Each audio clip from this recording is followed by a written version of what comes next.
Sudah kuduga, aku memang tidak akan pernah bisa konsisten. Untuk apa dilanjutkan? Besok juga pasti akan gagal lagi. Tapi bagaimana jika ada cara untuk memprogram ulang suara itu? Sebuah pertasan psikologis sederhana yang bisa Anda lakukan besok pagi untuk merebut kembali kendali. Tetaplah di sini.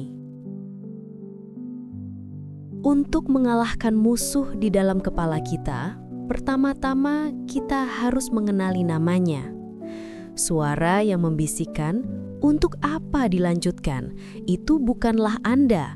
Itu adalah sebuah fenomena psikologis yang sangat umum, sebuah efek domino mental yang dikenal sebagai the what the hell effect. Bayangkan skenario ini. Anda sedang berkomitmen penuh pada diet yang sehat. Anda berhasil menahan diri sepanjang hari. Tapi malamnya, di saat Anda lelah, Anda tidak sengaja makan satu buah kue. Hanya satu. Dan di dalam pikiran Anda, sebuah saklar terbalik.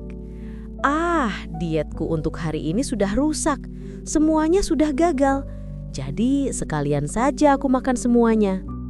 Satu kegagalan kecil memicu gelombang rasa bersalah yang menyakitkan. Dan untuk lari dari rasa sakit itu, kita seringkali melakukan perilaku merusak diri yang lebih besar sebagai cara untuk menghukum diri sendiri sekaligus membenarkan kegagalan awal kita. Ini adalah sebuah spiral ke bawah. Dan disinilah letak kebenarannya. Musuh kita yang sebenarnya bukanlah kegagalan pertama, bukan kue yang satu itu. Musuhnya adalah reaksi berantai yang kita izinkan terjadi setelahnya. Tetapi ada cara untuk menghentikan spiral itu. Sebuah rem darurat. Sebuah perisai psikologis yang bisa Anda angkat untuk melindungi momentum Anda.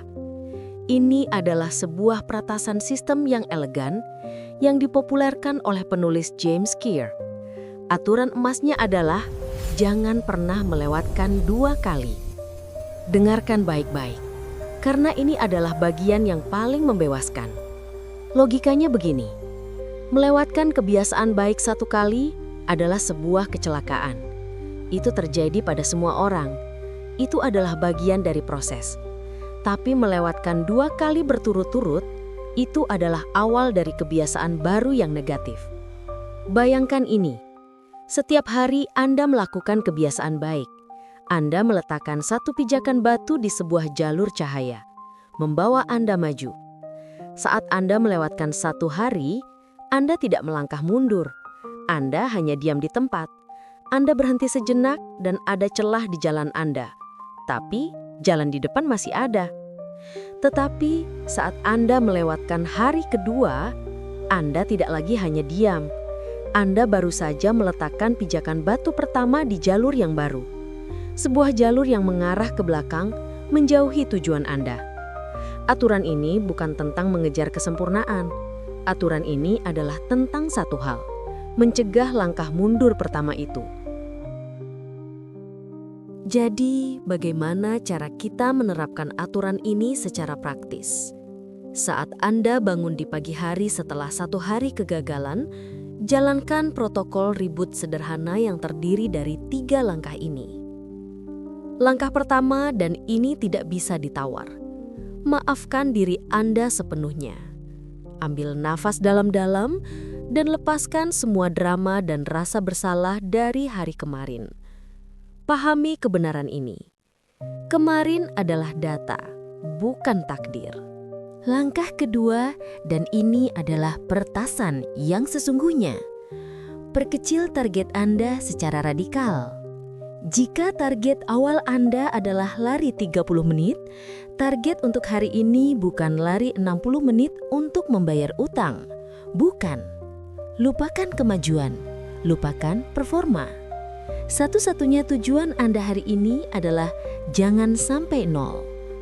Jadi, target baru Anda mungkin hanya lari selama 5 menit, atau bahkan lebih kecil lagi. Hanya memakai sepatu lari dan berdiri di luar pintu selama 1 menit. Dan langkah ketiga, setelah Anda menyelesaikan tugas super kecil itu, rayakan secara internal. Sadari apa yang baru saja Anda lakukan. Anda tidak hanya memakai sepatu atau berlari selama 5 menit. Anda telah melakukan hal yang paling penting. Anda telah mempertahankan identitas Anda sebagai seseorang yang tidak pernah berhenti. Anda telah membuktikan bahwa Anda adalah tipe orang yang selalu kembali ke jalur. Anda telah berhasil meretas ulang momentum Anda. Di Jepang, ada sebuah seni kuno yang indah bernama kintsugi.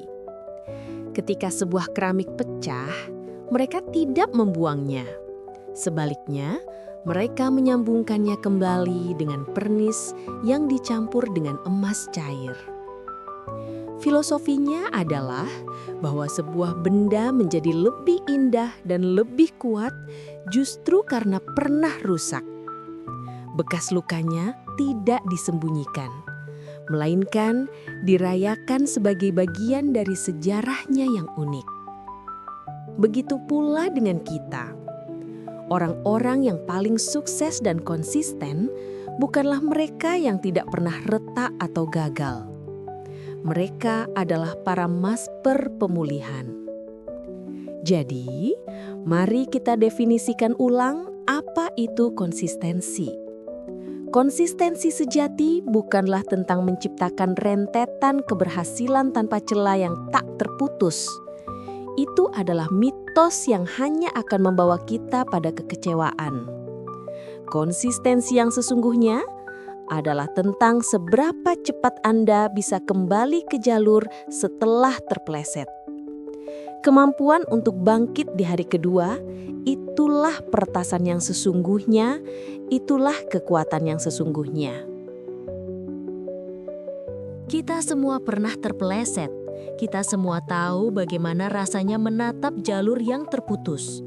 Tapi sekarang kita juga tahu cara untuk memperbaikinya.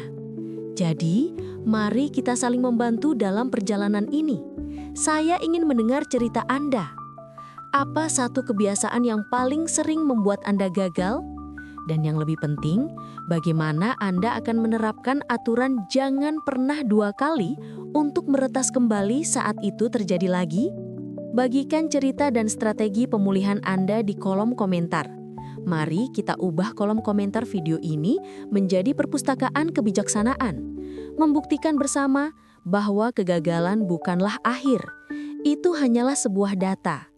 Terima kasih telah menemani perjalanan ini. Tetaplah cahaya.